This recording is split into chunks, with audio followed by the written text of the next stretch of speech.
What's going on, ladies and gentlemen? Iron Business 01 here with Discount Gaming, and today we're going to be reviewing the Google Stadia Premier Edition.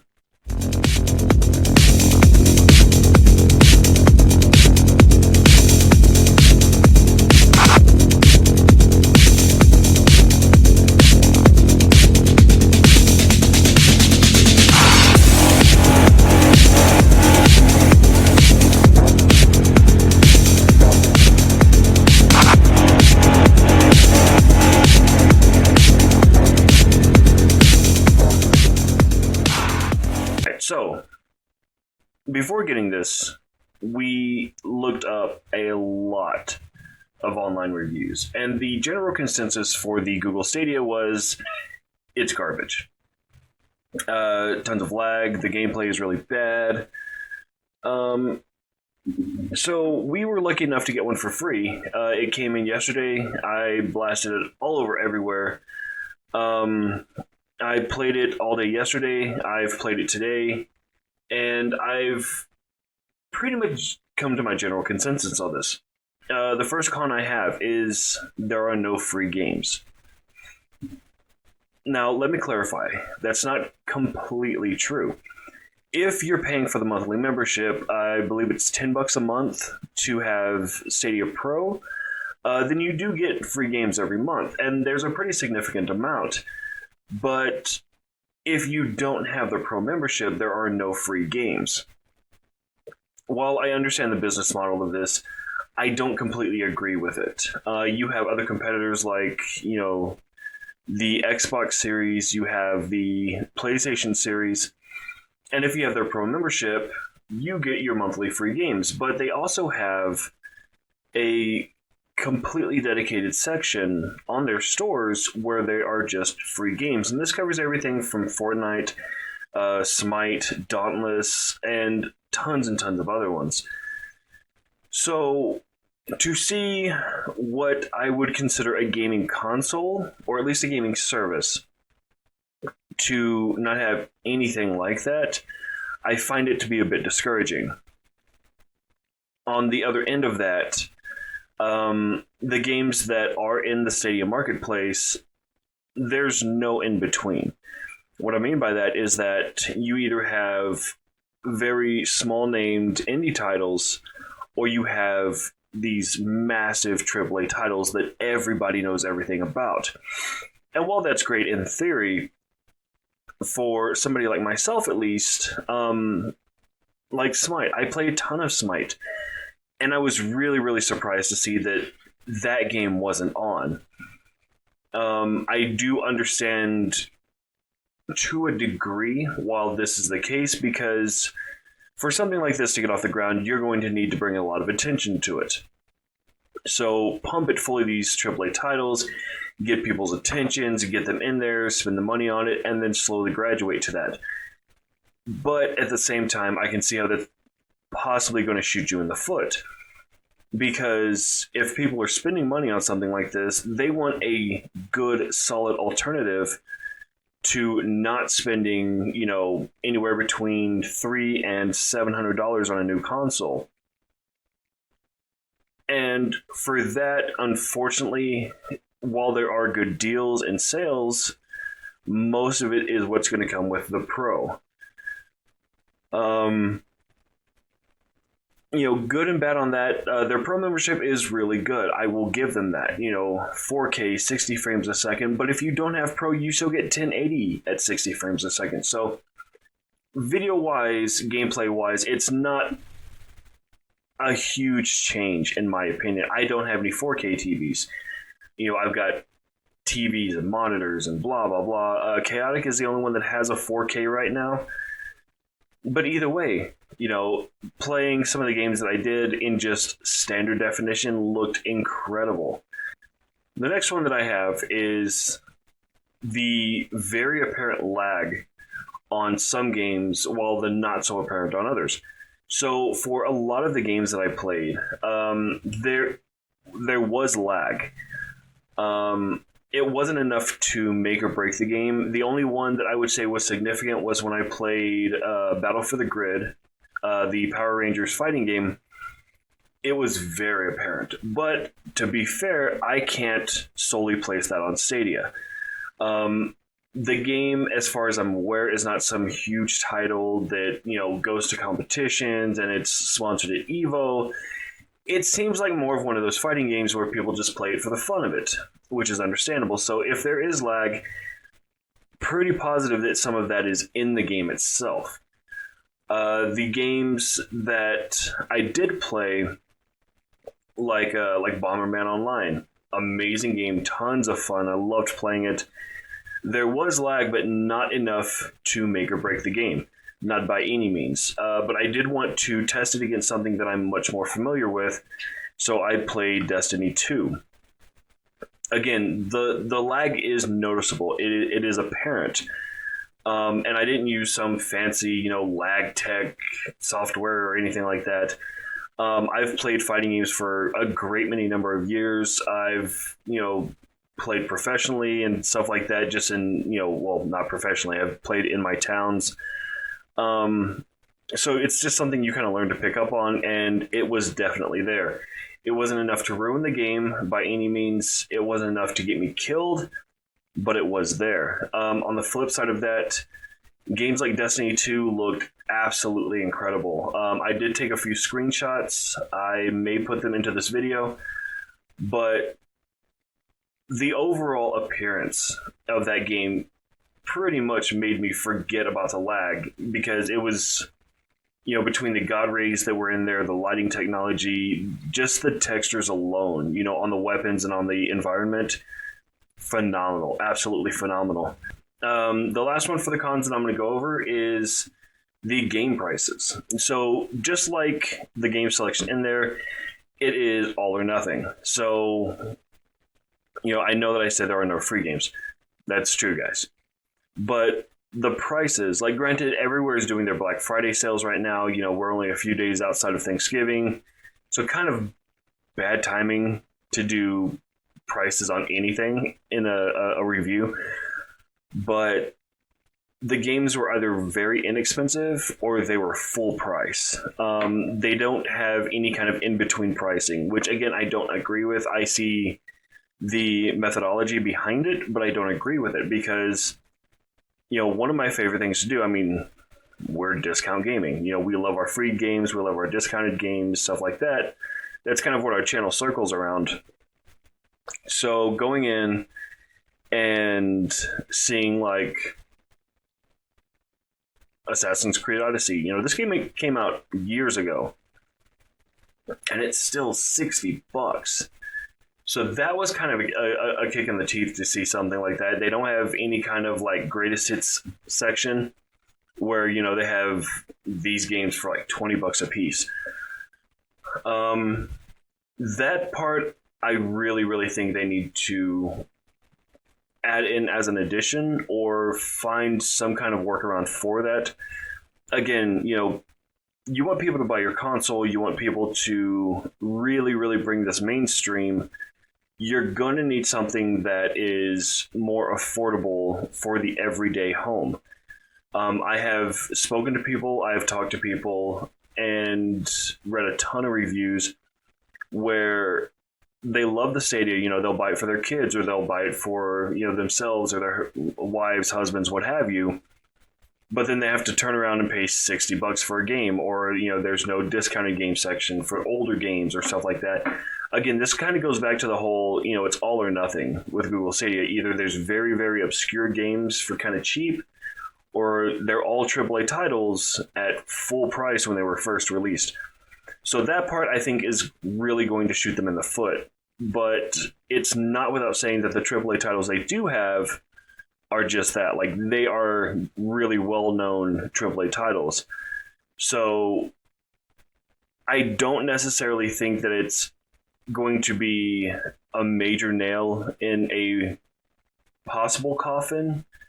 But it is definitely something that I would address, preferably sometime in the near future, so that it is not only more affordable than a console, but it is also more accessible than most other consoles out there. And I do understand that a lot of this comes from getting developers, to get into a project like this. And it's getting, production companies like Activision, Blizzard, or not Blizzard, like Bandai Namco, blah, blah, blah. You guys know. To get large companies like that into something like this with both feet to support it. But at the same time, don't be afraid to get, some of the older games into y'all's gaming library. It's not a massive library, but what is there is very, very well known. All right, now we are going to go over the pro side of it. The first thing I want to start with is probably one of my favorites, and that is the Google Stadia controller. This is by far one of the best controllers that I've ever used, and I've been gaming for a very long time. I'm still, with as much as I've played on this thus far, I'm just blown away by it. The back of it has a really nice webbed texture to it for grip. The front of it is very smooth. The controller as a whole almost feels like it's vinyl covered, but not in that really weird kind of sticky sort of way. The buttons on it are very precise. All the buttons, including the analogs, have very good springs in them. They've got very good pressure pads. Everything clicks when you press on it, so you know that it's being pressed. The springs on the triggers is very well made. And even the analogs, guys, the analogs on these things are so smooth. I mean, they're, just silk, some of the best that I've used. And they've got a really good recoil, bringing them back to a neutral position. So I'm very, very happy, guys. I don't know if the controller is made by a third party. That is really, really small font that I cannot see, so I'm just going to pretend. But I absolutely love this thing. And it has everything you need without being overly cluttered. You can call on the Google Assistant. You can take screenshots. You can go to your streaming menu. You can hit your start button. It even has the very small 35 millimeter headphone jack into it. But I absolutely love it. And one of my favorite things about it, aside from how well it feels, is the weight on it. I've used official controllers for Xbox and PlayStation. I've used off-brands for both. I've used, computer controllers. I've used all kinds of controllers, name brand, off-brand, what have you. And none of them have the same kind of weight that this does. And I like it so much so that if I could use this with my PlayStation or the Xbox One, I totally would. I would choose this over, the flagship controllers that come with them. The grips for the controller, it's good. I mean, I've been using them forever, so it's just kind of like a second nature. But the grip on this is just, it's so natural and ergonomic. I mean, it really is amazing. The next thing that I do want to cover, though, is the Stadia in and of itself. So if you guys do go out and you buy the Stadia Premier Edition, you are going to get something that looks like this. One place for all the way we play, all of that. And it doesn't have a ton of hardware to it, guys. It's literally the controller, the charge cable, and the power block. And then you have the Chromecast, as well as the charging cable. And that's it. And the instruction booklets, but let's be honest, nobody even pays attention to those. And it was just really, really good to see. I take a lot of joy in getting a new console, opening the box, taking everything out of the box, making a giant mess everywhere. But then it's like, okay, now I have to make room on my desk. Now I have to hook everything up. Now I have to secure all the wires and blah, blah, blah, blah, blah. And that wasn't the case with this. I have my controller charger plugged in behind me against the wall. I have a mounting bracket to hold my controller, plug my Chromecast in, power cable, and I just put my Ethernet cable into that and I'm done. Everything else is just the apps. As far as setting everything up, it probably took me somewhere around like the 20-minute mark, because it was downloading the apps, updating everything, between the controller and the Chromecast, syncing the controller to the Chromecast, or to Stadia, rather, excuse me, which was super easy, really surprisingly easy. And that was it. I was ready to play. There was no sync buttons, there was no cross signals, there was nothing like that. It was easy, really easy, and I loved it. Loved it a lot. The next thing that I want to go over is the loading times. So their big thing when announcing Stadia and marketing Stadia and getting the word out there, for their press conferences and such, was that there's little to no loading times. You're not using any kind of physical media, you're not downloading anything, and there's next to no loading times. And I'll be goddamned if it's true. I didn't think that it was possible. All this is running on servers, God knows where, probably California, Silicon Country, whatever, or Silicon County, country, whatever. But it's so smooth. I played Assassin's Creed Odyssey, which I've never played. I've always wanted to, so I bought it and went into it. And literally, guys, I clicked on it, and I was playing in seconds. Literal seconds. And for a game that looks that good and plays that well, being able to just jump in and out into something like this in literal seconds is incredible to me. I know that the Generation X and S and PS4 and 5 are out, and Xbox One and the Switch and blah, blah, blah. And they boast about really quick loading times, but guys, you're not going to beat something like this. You're not buying any hardware, you're not downloading anything, and it loads as fast as it does.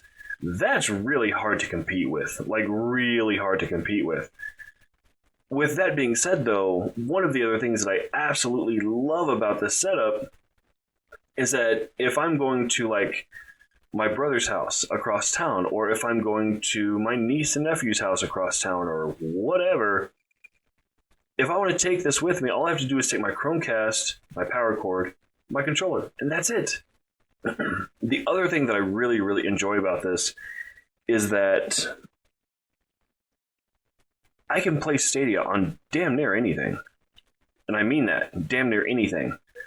I had read about it, and I really wanted to put this to the test. So I've played it on my desktop, I've played it on my laptop, I've played it on the TV, I've played it on my phone, I've played it on my brother's phone, I've played it on my daughter's phone, I've played it on some old, really old phones that I've got.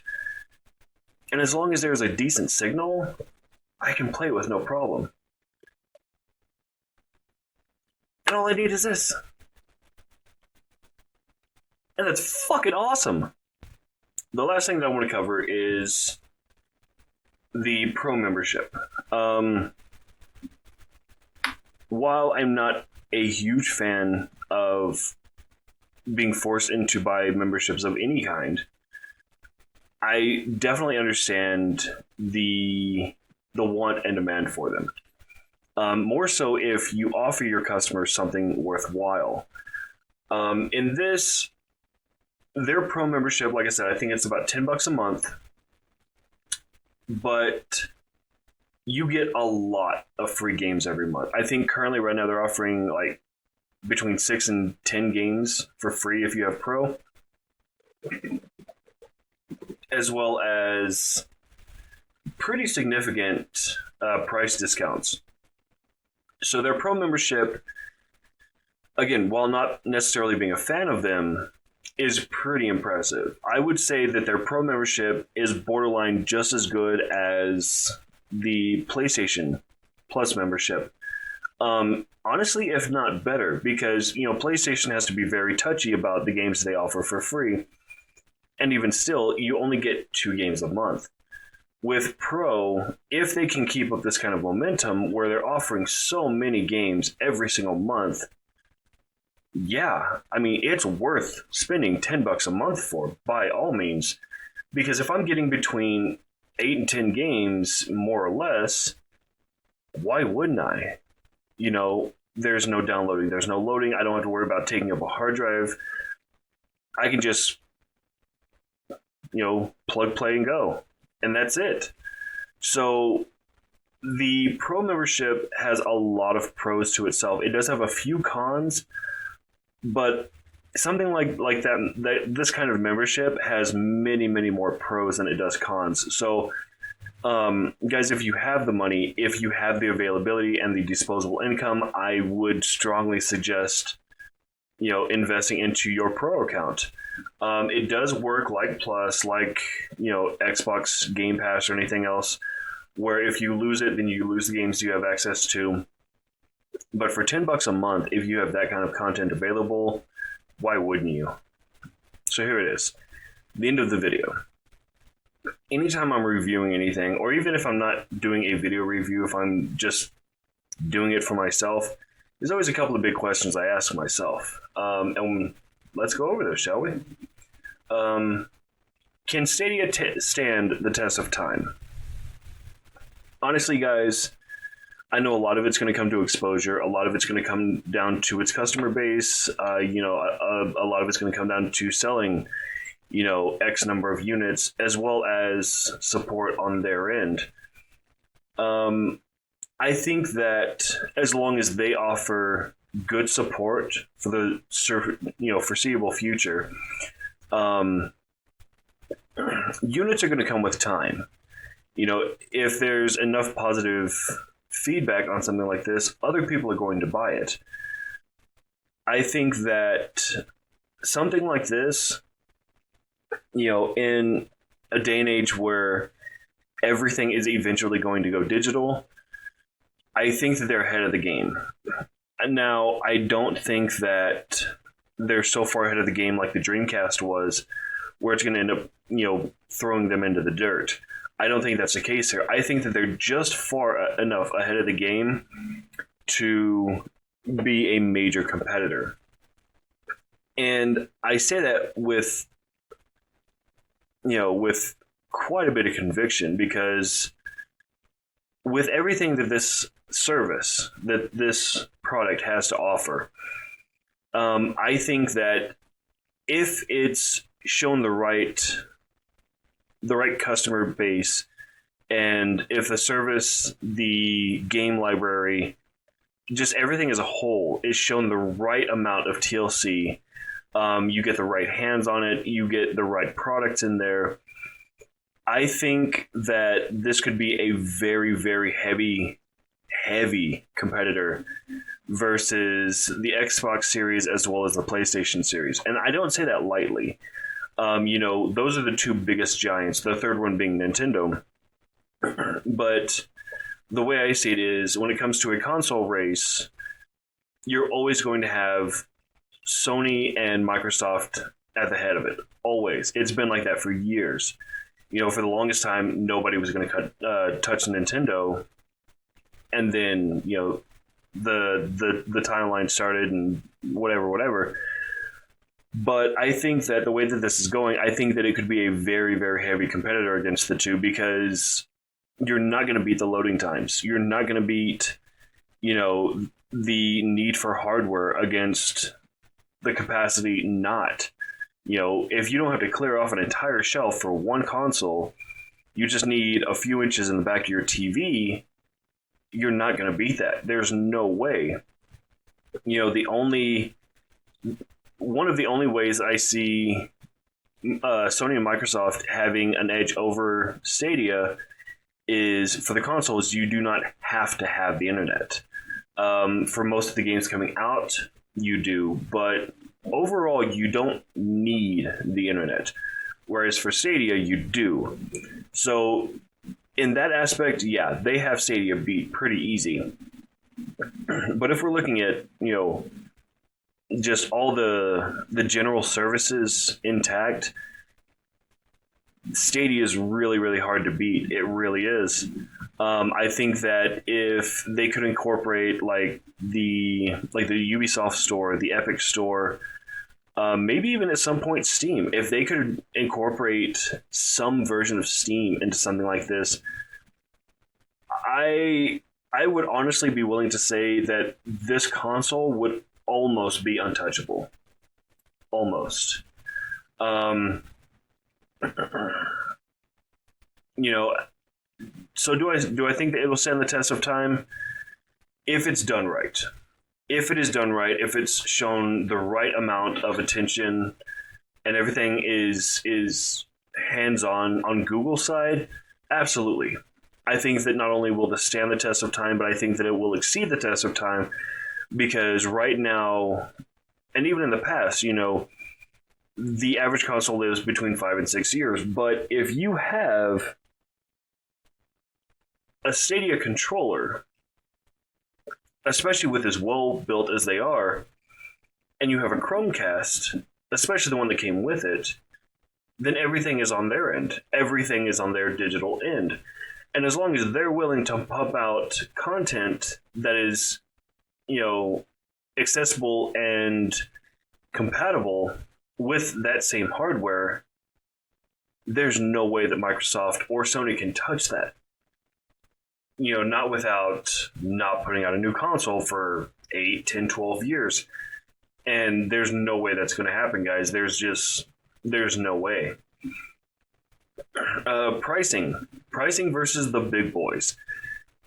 The Google Stadia Premier Edition, the one that we have, the one that we were lucky enough to get for free. And again, Google, thank you guys. Y'all are amazing. Thank you very, very much.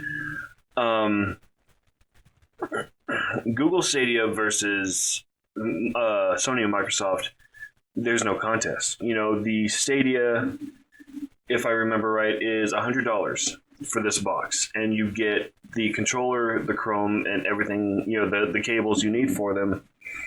Whereas consoles, even, PlayStation 4s, Xbox Series, S, or no, Xbox One S, excuse me, you're still looking at 200 plus. So the fact that you can play, current and next gen system games on something that came out a year or so ago, no contest for me, guys. It really isn't. Stadia wins pricing, hands down. But to finish this off, is it worth it? Do I personally think that Google Stadia is not only worth my time, my effort, but my money? Honestly, I do. I really, really do. While I have said that there needs to be more love shown for their game marketplace, not only free games, but discounted games, so on and so forth. I think that Google Stadia is probably one of the best gaming technologies that's ever been around. I really do. And that's not coming from any kind of bias or sponsorship or anything like that, guys. They did not sponsor this video. Even if they did, I'd be honest. But for what you get for the price and what you have accessible to you right out of the gate, I don't know what's coming in the future as far as free games is concerned, but I know that the games that they do have are impressive, very impressive. I mean, we have Cyberpunk 2077 coming to it. They have, like I said, they have the Avengers game. They have the Assassin's Creed games. They have Assassin's Creed Valhalla on there. They've got the Far Cry games. I mean, dude, they've got some heavy, heavy games on there. And the fact that I can just purchase it and then click and play, I don't have to worry about downloads. I don't have to worry about updates, patches, nothing like that. I mean, that's amazing to me. That's absolutely amazing, because let's be honest, nobody wants to, jump on their console, turn on the TV, and get blocked by a window that says, oh, this game has an update, and then you're sitting there for